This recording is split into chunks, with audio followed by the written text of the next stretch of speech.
ये खबर पारुल यूनिवर्सिटी द्वारा प्रस्तुत की गई है। कानपुर और लखनऊ के बीच सफर अब केवल दूरी तय करने का माध्यम नहीं, बल्कि आधुनिक तकनीक और सुरक्षित यातायात का नया अनुभव बनने जा रहा है। करीब 4700 करोड़ की लागत से तैयार 63 किलोमीटर लंबे कानपुर लखनऊ एक्सप्रेसवे पर 13 जुलाई से वाहन दौड़ने शुरू हो जाएंगे। एक्सप्रेसवे पर चढ़ते ही दोनों शहरों के बीच यात्रा महज 45 मिनट में पूरी की जा सकेगी। 120 किलोमीटर प्रति घंटे की निर्धारित गति आर्टिफिशियल इंटेलिजेंस यानी एआई से लैस कैमरे, advance traffic management system, video incident detection, e challan व्यवस्था और 24 घंटे निगरानी करने वाला कंट्रोल रूम इस प्रदेश की सबसे आधुनिक मार्गों में से एक है। दुर्घटना या आपात स्थिति में इस सिस्टम स्वयं अलर्ट भेजेगा, जिससे राहत और बचाव कार्य तत्काल शुरू हो सकेगा। यह एक्सप्रेसवे केवल दो शहरों को नहीं, बल्कि विकास, उद्योग और भविष्य की स्मार्ट परिवहन व्यवस्था को भी जोड़ने जा रहा है।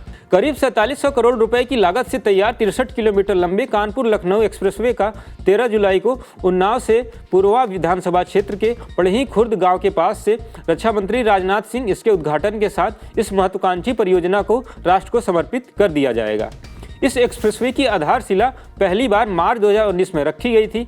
बाद में 5 जनवरी 2022 को परियोजना को नई गति मिली। दिसंबर 2020 में इसे आधिकारिक रूप से राष्ट्रीय एक्सप्रेसवे 6 के रूप में नामित किया गया। लगभग 63 किलोमीटर लंबे इस मार्ग का निर्माण 2 पैकेजों में किया गया है। उन्नाव के आजाद नगर से लखनऊ सीमा तक करीब 45 किलोमीटर और लखनऊ क्षेत्र के लगभग 17.5 किलोमीटर लंबे हिस्से तैयार किए गए हैं। NHAI के परियोजना निदेशक नकुल वर्मा के अनुसार सभी तकनीकी परीक्षण लगभग पूरे हो चुके हैं। इस एक्सप्रेसवे की सबसे बड़ी विशेषता इसकी अत्याधुनिक तकनीक है। पूरे मार्ग पर एडवांस ट्रैफिक मैनेजमेंट सिस्टम यानी कि ATMS लगाया गया है। पूरी सड़क पर आर्टिफिशियल इंटेलिजेंस आधारित CCTV कैमरे 24 घंटे निगरानी करेंगे। कहीं भी दुर्घटना, वाहन या खराब होने पे या किसी गलत दिशा में वाहन के जाने से ट्रैफिक जाम जैसी स्थिति बनने पर सिस्टम तुरंत कंट्रोल रूम को अलर्ट भी भेज देगा। इसकी अधिकतम गति 120 किलोमीटर प्रति घंटा तय की गई है। निर्धारित सीमा से अधिक रफ्तार होने पर कैमरे स्वतः वाहन की पहचान कर ई चालान जारी करेंगे।